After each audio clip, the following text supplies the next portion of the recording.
Boa noite, que Jesus nos auxilie. A nossa gratidão a Deus e a Jesus por esta bendita oportunidade de buscarmos a luz do Evangelho do Cristo para compreendermos e praticarmos. Nosso pedido ao Pai de misericórdia por toda a humanidade terrestre, no plano físico e no plano espiritual. Que a paz de Jesus nos alcance os corações. Pai nosso que estás no céu, santificado seja o teu nome. Venha a nós o teu reino e seja feita a tua vontade, assim na terra como no céu. O pão nosso de cada dia dá-nos hoje. Perdoa, Senhor, as nossas dívidas, assim como perdoamos aos nossos devedores. Não nos deixes cair em tentação, livra-nos do mal. Que assim seja, Pai. Graças a Deus e graças a Jesus. A Terra é a escola de nossas almas. Aqui renascemos para aprender. Como planeta de expiações e provas que alberga espíritos imperfeitos, todos nós, é no convívio que vamos nos burilando, nesses atritos da convivência. E assim vamos aprendendo e precisamos uns dos outros. São complexas as relações humanas, somos diferentes uns dos outros. É um grande desafio saber conviver. E nesta convivência, muitas vezes nossas atitudes trazem desentendimentos, provocam reprovações. Vamos ver do Evangelho segundo o Espiritismo por Allan Kardec, capítulo 10. Bem-aventurados os misericordiosos, instruções dos Espíritos. Paulo, apóstolo, Lyon, 1861, perdão das ofensas. Item 15. Perdoar aos inimigos é pedir perdão para si mesmo. Interessante, perdoar aos inimigos. Por que são inimigos? Perdoar aos inimigos é pedir perdão para si mesmo. Perdoar aos amigos é dar prova de amizade. Perdoar as ofensas é mostrar que se melhora. Perdoai, pois, meus amigos, para que Deus vos perdoe. Porque se fordes duros, exigentes, inflexíveis, se guardardes até mesmo uma ligeira ofensa, como quereis que Deus esqueça que todos os dias tendes grandes necessidade de indulgência? Ó, infeliz daquele que diz, eu jamais perdoarei, porque pronuncia a sua própria condenação. Quem sabe se mergulhando em vós mesmos, não descobrireis que fostes o agressor? Quem sabe se nessa luta que começa por um simples aborrecimento, e acaba pela desavença, não fostes vós a dar o primeiro golpe? Se não vos escapou uma palavra ferina? Se usastes de toda a moderação necessária? Sem dúvida, o vosso adversário está errado ao se mostrar tão suscetível, mas essa é ainda uma razão para ser indulgentes e para não merecer ele a vossa reprovação. Admitamos que fosseis realmente o ofendido em certa circunstância. Quem sabe se não envenenastes o caso com represálias, fazendo degenerar numa disputa grave aquilo que facilmente poderia cair no esquecimento? Se dependeu de vós impedir as consequências e não o fizestes, sois realmente culpado. Admitamos ainda que nada tendes a reprovar na vossa conduta, e nesse caso, maior será o vosso mérito se vos mostrardes clemente. Mas há duas maneiras bem diferentes de perdoar. Há o perdão dos lábios e o perdão do coração. Muitos dizem do adversário, eu o perdoo, enquanto que interiormente experimenta um secreto prazer pelo mal que lhe acontece, dizendo-se a si mesmo que foi bem merecido. Quantos dizem, perdoo, e acrescentam, mas jamais me reconciliarei, não quero vê-lo pelo resto da vida. É esse o perdão segundo o Evangelho? Não. O verdadeiro perdão, o perdão cristão, é aquele que lança um véu sobre o passado. É o único que vos será levado em conta, pois Deus não se contenta com as aparências. Sonda o fundo dos corações e os mais secretos pensamentos, e não se satisfaz com palavras e simples fingimentos. O esquecimento completo e absoluto das ofensas é próprio das grandes almas. O rancor é sempre um sinal de baixeza e de inferioridade. Não esqueçais que o verdadeiro perdão se reconhece pelos atos, muito mais do que pelas palavras. Muitas vezes poderemos realmente ser atingidos por ofensas e não desejamos o mal ao ofensor. O revide já não faz parte do nosso procedimento, mas deixamos que se instale uma mágoa em nosso coração. André Luiz fala sobre a mágoa nas mais diversas situações da vida. Ele diz: se a mágoa lhe bate à porta, entorpecendo-lhe a cabeça ou paralisando-lhe os braços, fuja dessa intoxicação mental enquanto pode. Se você está doente, atenda ao corpo enfermiço na convicção de que não é com lágrimas que você recupera um relógio defeituoso. Se você errou, busque reconsiderar a própria falta, reajustando o caminho sem vaidade, reconhecendo que você não é o primeiro e nem será o último a encontrar-se numa conta desajustada que roga corrigenda. Se você caiu em tentação, levante-se e prossiga adiante na tarefa que a vida lhe assinalou, na certeza de que ninguém resgata uma dívida ao preço de queixa inútil. Se amigos desertaram, pense na árvore que por vezes necessita da poda, a fim de renovar a própria existência. Se você possui na família um ninho de aflições, é forçoso anotar que o benefício da educação pede a base da escola. Se sofreu prejuízos materiais, recorde que, em muitas ocasiões, a perda do anel é a defesa do braço. Se alguém lhe ofendeu a dignidade, ouvide ressentimentos, ponderando que a criatura de bom senso jamais enfeitaria a própria apresentação com uma lata de lixo. Se a impaciência lhe marca os gestos habituais, acalme-se, observando que os pequeninos desequilíbrios integram por fim as grandes perturbações.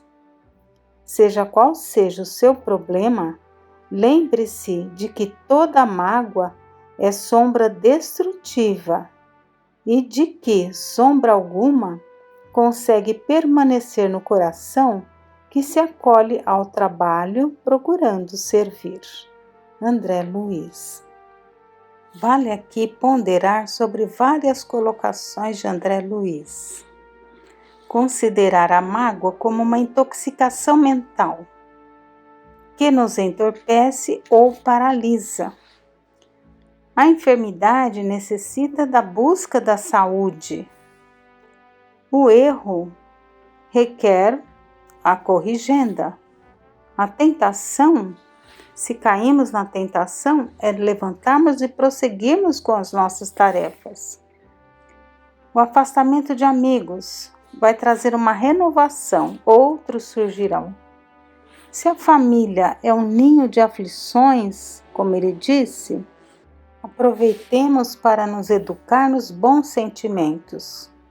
Prejuízos materiais, a perda pode trazer crescimento. Esquecer ressentimentos seria como apresentar-se como uma lata de lixo. Estamos impacientes? Nos acalmemos para evitar perturbações. E a mágoa ele considera como sombra destrutiva. E aquele que trabalha e serve não consente que a mágoa permaneça em seu coração. O espírito Joana de Ângeles também fala sobre a mágoa. À semelhança de ácido que corrói a superfície na qual se encontra, a mágoa desgasta, a pouco e pouco, as peças delicadas das engrenagens orgânicas do homem, destrambelhando-lhe os equipamentos muito delicados da organização psíquica. A mágoa é conselheira impiedosa e artesã de males cujos efeitos são imprevisíveis. Penetra no âmago do ser e envenena-o, impedindo-lhe o recebimento dos socorros do otimismo, da esperança e da boa vontade em relação aos fatores que o maceram. Instalando-se, arma a sua vítima de impiedade e rancor, levando-a a atitudes desesperadas, desde que lhe satisfaça a programação vil. Exala amargura e desconforto, expulsando as pessoas que intentam contribuir para a mudança de estado, graças às altas cargas vibratórias negativas que exteriorizam mau humor e azedume. Quem acumula mágoas coleciona lixo mental. Reage às tentativas de alojamento da mágoa nos teus sentimentos. Não estás no mundo por acaso, antes com finalidades previamente estabelecidas que deves atender. Acompanha a marcha do sol e enriquece-te de luz, não mergulhando na sombra dos ressentimentos destrutivos. Sorri ante o infortúnio, agradecendo a oportunidade de superá-lo através dos valores éticos e educativos que já possuis, poupando-te a destruição de que é portadora a mágoa. Joana de Ângeles. E no livro Chico de Francisco, há um caso muito interessante que aconteceu com o Chico há muitos anos. Chico possuía um cachorro deficiente. Esse animal lhe dava um trabalho muito grande. Quando chegava em casa de madrugada, após o trabalho no centro espírita, tinha de limpar todo o quarto. Comprava, com seu diminuto ordenado, uma coberta que não chegava a durar um mês. Assim, foi durante muito tempo. Certo dia, quando ele chegou, o cachorro estava morrendo. Parecia que ele estava me esperando, disse com tristeza. Olhou-me demoradamente de uma maneira muito terna, fez um gesto com a cauda e morreu. Enterramo-lo no fundo do quintal, não sem antes derramar muitas lágrimas. Passaram-se alguns meses e uma de suas irmãs lhe disse: Chico, você se lembra daquele cachorro aleijado? Claro, como poderia esquecê-lo? Olha, vou contar uma coisa. Ele não morreu naturalmente, não. Foi a dona fulana, a vizinha, tinha pena de ver você chegar todo dia de madrugada e ter tanto trabalho. Então, querendo aliviá-lo, deu veneno para o cão. Ah, meu Deus, não me diga umas coisas dessas. É verdade, Chico. Ele não sentiu raiva, pois em seu coração não havia espaço para isso, mas uma tristeza invadiu-lhe a alma e uma sombra começou a envolver-lhe o coração. Passado alguns dias, o espírito Emmanuel lhe disse: Chico, essa mágoa que você asila no coração está atrapalhando o trabalho dos bons espíritos. Você precisa se livrar dela. Não consigo esquecer, disse Chico amargurado. Mas é preciso. Como fazer? E Emmanuel diz: você precisa dar uma grande alegria a ela. Eu? Dar alegria a ela? O ofendido fui eu.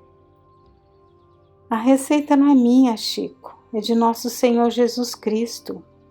Fazei bem aos que vos aborrecem. Leia o Evangelho.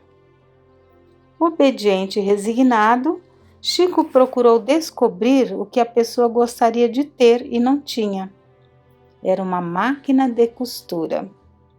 Chico comprou então a máquina de costura a pagar em longas prestações.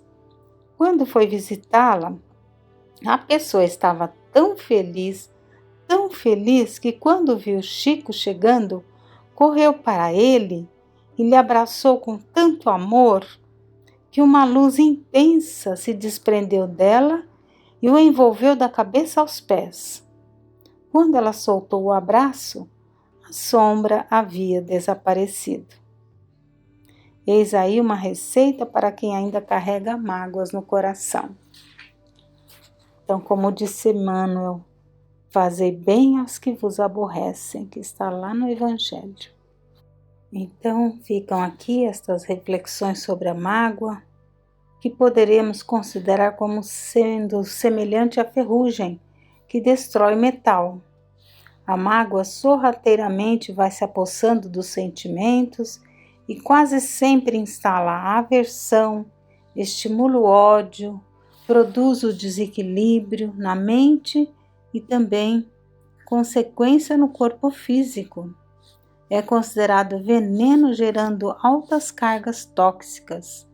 Isola a pessoa ressentida e impedindo de receber ajuda de outras pessoas. A mágoa é agente inferior que conspira contra a nossa paz.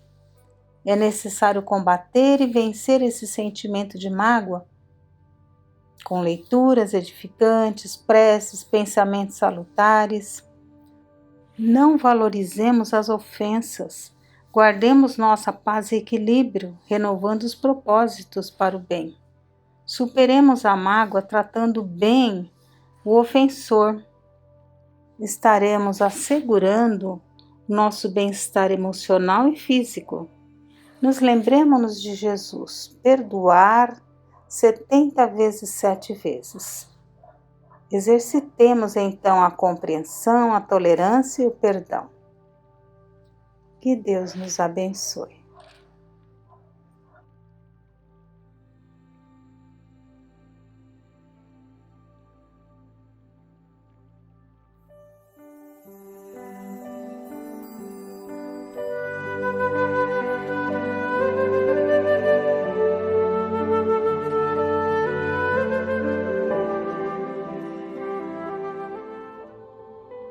Boa noite a todos. Dando continuidade, então, ao nosso encontro desta noite, vamos retomar a temática da lei de causa e efeito, das consequências dos nossos atos, né? E pegando ali pelo sentimento da culpa, que nos acompanha onde quer que estejamos, e a culpa pode tornar-se muito destrutiva, vamos então buscar um esclarecimento. A percepção da culpa tem sido objeto de investigações e influências no amplo debate temático da doutrina dos espíritos e das ciências psíquicas. Sabe-se que são intermináveis e graves as consequências da conservação da culpa em nossa vida, podendo alcançar indescritíveis destroços emocionais, psicológicos, comportamentais e morais. A famosa culpa se consubstancia numa sensação de angústia adquirida após a reavaliação de um ato tido como reprovável por nós mesmos, ou seja, quando transgredimos as normas da nossa consciência moral. Então, dos atos praticados hoje e dos quais nos arrependemos, e aqueles que nem nos lembramos, mas que está presente em nós na culpa que ainda carregamos. Sob o ponto de vista religioso, a culpa advém na transgressão de algo proibido ou de uma norma de fé. A sanção religiosa tange para a reprimenda e condenações punitivas. A sinistra culpa religiosa significa um estado psicológico, existencial, subjetivo, que indica a busca de expiação de faltas ante o sagrado como parte da própria autoiluminação, como experiência sectária. Frequentemente, a religião trata a culpa como um sentimento imprescindível à contrição e à melhoria pessoal do infrator, pois o mesmo alcança a mudança apenas se reconhecer como pecaminoso ato cometido. Essa interpretação religiosa não se compatibiliza com as nossas propostas espíritas, até porque a culpa é uma das percepções psíquicas que não se deve nutrir por ser uma espécie de mal-estar estéril, uma inútil insatisfação íntima. Em verdade, quando nos culpamos, tolhemos todo o potencial de nos manifestar com segurança perante a vida. A culpa tem perigosas matrizes nas exigências de autoperfeição que nos constrange a curvar-nos diante de alguns atos equivocados. Tal estado psicoemocional provoca em nossa consciência alguns sentimentos prejudiciais, tais como o autojulgamento, a autocondenação e a autopunição. Importa libertar-nos das lamentações, dos processos psicológicos de transferência da culpa, da autocomiseração, das condutas autopunitivas e assumirmos com calma a responsabilidade pelos nossos próprios atos. Então, isso é importante, né? Isso é importante sim, reconhecermos os nossos erros, percebermos que não deveríamos ter agido de tal ou tais formas, né? É muito importante, mas é preciso que entendamos que é com cabeça erguida que nós vamos buscar a reparação dos nossos atos. É verdade, o comportamento autopunitivo causa gravíssimas doenças emocionais, notadamente a depressão. Atualmente, a depressão é um colossal drama humano. Eu não mereço ser feliz. Eu não nasci para ser amado. Ninguém gosta de mim. Aqui se manifesta um comportamento autopunitivo de complicado tratamento psicológico e espiritual. Neste caso, a culpa está punindo e aprisionando. O culpado está acomodado na queixa e na lamentação pela culpa. Mais amadurecido psicologicamente, poderia avançar pelo caminho do auto-perdão e capacitaria a abrir mais o coração para a vida. Nas patologias depressivas, muitas vezes, há muito ódio guardado no coração. Muitas vezes oscilamos entre atos que geram a artimanha do desculpismo e ações que determinam a culpa. Dependendo de como lidamos com tais desafios, a culpa permanece mais forte, produzindo situações que embaraçam o estado psíquico e emocional, razão pela qual não nos podemos exigir perfeição. E, não obstante, devemos fazer esforços contínuos de autoaperfeiçoamento, afastando do desculpismo, que nada mais é do que uma porta de escape para a fuga das próprias obrigações. Sim, é preciso que nos perdoemos. O auto-perdão ilumina a consciência, predispondo-nos à reparação necessária, a fim de realizarmos o bem àqueles a quem fizemos o mal. praticarmos a bondade em compensação ao mal praticado, isto é, tornando-nos humildes se temos sido orgulhosos, amáveis se temos sido austeros, caridosos se temos sido egoístas, benignos se temos sido perversos, laboriosos se temos sido ociosos, úteis se temos sido inúteis. Pensemos o seguinte: nós erramos porque somos humanos ou somos humanos porque erramos? Na verdade, todos acertamos e erramos. Não há pessoas perfeitas na Terra. Se fizermos as coisas certas, nos regozijemos por isso. Porém, se erramos, sigamos em frente e aprendamos com o erro, pois quando aprendemos com os erros, eles se tornam o grande caminho da lição e do crescimento interior. Desta forma, fica ilustrado que, se errar é humano, diluir os erros e ter resignação são as alavancas para impulsionar a vida, para prosseguir a marcha nas trilhas do bem, trabalhando e servindo para reparar os fracassos da caminhada. Estejamos muito atentos a esses ensinamentos, porque muito temos perdido em oportunidades, em melhor condições nas nossas vidas, nos sentindo mais reconfortados, mais estruturados para as vivências nos nossos dias, dia a dia, justamente porque carregamos a culpa que paralisa, a culpa que cristaliza, a culpa que nos impede de voarmos voos mais altos, porque não nos sentimos merecedores. E essa culpa, ela nos persegue, prejudica aqui e continua nos prejudicando, e não poderia ser de outra forma, porque ao retornarmos ao plano espiritual, levamos conosco tudo aquilo que temos agasalhado dentro de nós, né?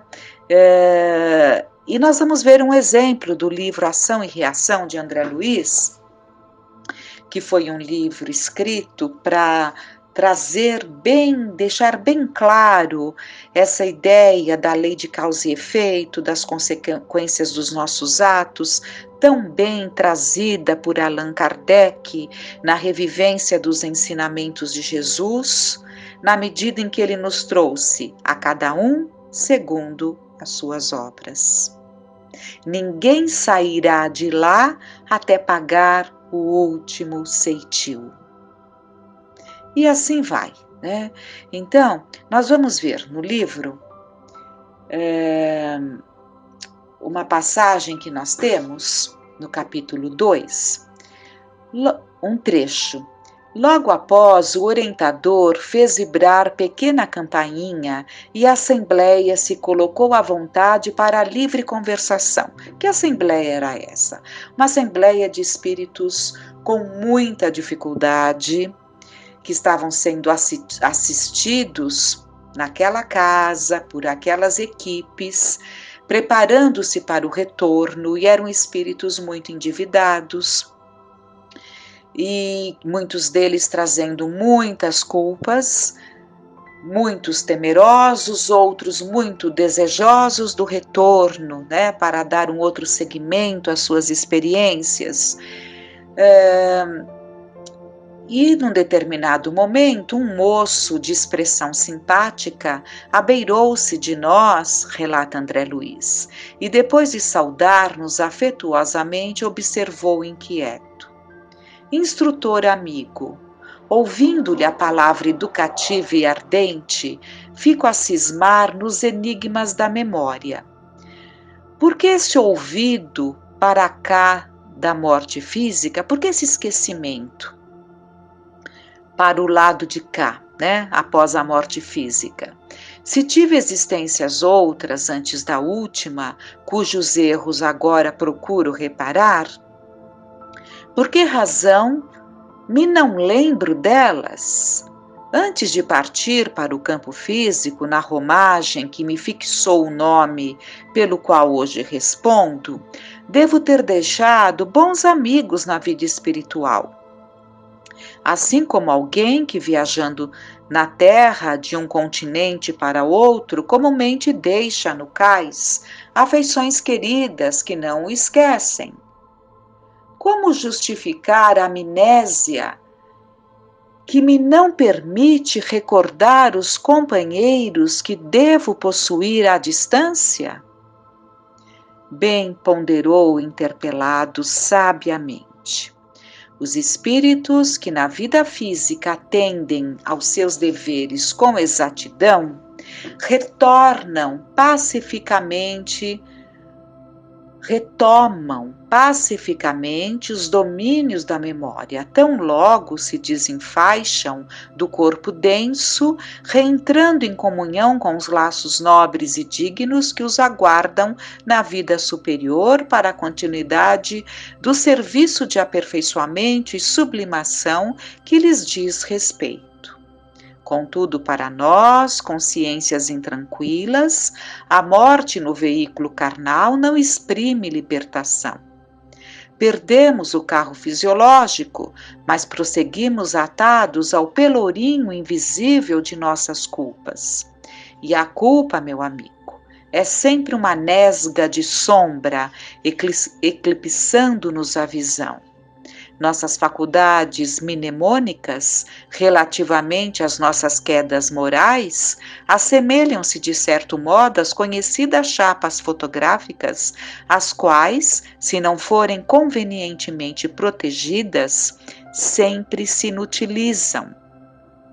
O mentor fez breve pausa em suas considerações e continuou. Imaginemos a mente como sendo um lago. Se as águas se acham pacificadas e límpidas, a luz do firmamento pode retratar-se nele com segurança. Mas se as águas vivem revoltas, as imagens se perdem ao quebrar das ondas móveis, principalmente quando o lodo acumulado no fundo aparece à superfície. A rigor, somos aqui, nas zonas inferiores, seres humanos muito distantes da renovação espiritual, não obstante desencarnados. O consulente escutava-o visivelmente surpreendido e dispunha-se a formular interrogações novas ante a pausa que se fizera, mas Druso, antecipando-se-lhe a palavra, acentuou em tom amigo. Observe a realidade em si mesmo. A despeito dos estudos a que presentemente se confia, e apesar das sublimes esperanças que lhe ocupam agora o coração, seu pensamento vive preso aos sítios e paisagens de que pela morte supostamente se desvencilhou. Em pleno caminho da espiritualidade, você se identifica com as escuras reminiscências que permanecem ao longe, no tempo. O lar, a família, os compromissos imperfeitamente solucionados, tudo isso é lastro, inclinando a sua mente para o mundo físico, onde nossos débitos reclamam sacrifício e pagamento. É verdade, suspirou compungidamente. Vamos comentar o que se dá, né? Ele carregou a culpa, ele carregou um grande arrependimento pelos erros cometidos, pelas situações imperfeitamente solucionadas aqui na Terra, e no plano espiritual, mesmo ali, vivendo situações de luta, de busca de melhoria, como é dito aqui, né? Tendo a esperança no seu coração de tempos melhores, de conquistas, mas a culpa era tal que ele permanecia ligado, imantado às recordações que seriam da terra, o lar, a família, os compromissos imperfeitamente solucionados. Então ele manteve-se ligado as situações da terra, a família, né? Não permitindo, por isso que a sua memória ficou com uma ruptura. Ele não buscava viver como espírito, vivenciar como espírito desenfaixado dos laços físicos, consciente dos seus erros, portanto, consciente das responsabilidades assumidas, de um caminho que se abre para os resgates necessários, mas não preso à culpa destrutiva. Isso seria o ideal, mas ele continua preso, portanto não vive como um espírito desenfaixado dos laços físicos, né? Portanto, as recordações das amizades, os laços afetivos, que com certeza ele os tinha e ele sabia disso, mas ele não se recordava, porque não fazia parte das suas vivências no plano espiritual. Vocês vejam como tudo é muito, muito perfeito, na verdade. As dificuldades são criadas pela nossa imperfeição.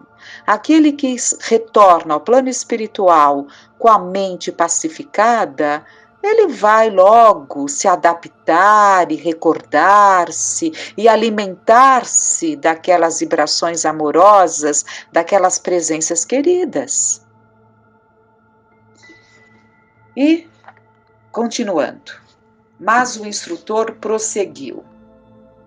Sob a hipnose, nossa memória pode regredir e recuperar-se por momentos. Isso, porém, é um fenômeno de compulsão, e em tudo convém satisfazer a sabedoria da natureza. Libertemos o espelho da mente que jaz sob a lama do arrependimento, do remorso e da culpa, e esse espelho divino refletirá o sol com todo o esplendor de sua pureza. Druso ia continuar, mas a chegada de um colaborador impeliu-nos à conclusão do assunto. Então, o que foi dito aqui neste final?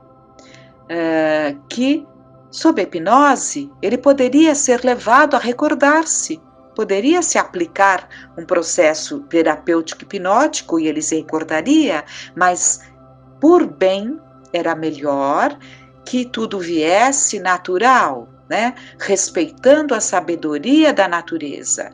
Ele precisava libertar o espelho da mente, né, que estava ali na lama dessa dor, dessa culpa, desse arrependimento, desse remorso. Então, libertando, diluindo, né, tirando esse espelho da mente que estava enlameado, ele deixaria refletir o sol com todo o esplendor. É uma linguagem figurada, mostrando que as recordações viriam naturalmente e que ele passaria então a viver como um espírito desenfaixado dos laços carnais. Que fiquem essas lições preciosas para nós, que aqui estamos, para todos que estão no plano espiritual, onde quer que estejamos, saibamos lidar com responsabilidade diante dos nossos erros, diante dos nossos descaminhos, mas aprendamos com Deus, com Jesus, com a ajuda do plano maior, a nos libertarmos dessa culpa, a buscarmos o perdão, o auto-perdão. É preciso que nos afastemos do nosso orgulho e nos perdoemos, para continuarmos a nossa marcha com segurança. Com muita gratidão no coração, rogando ao Pai para que todos sintamos as bênçãos que nunca nos faltam. Tenhamos uma noite de paz.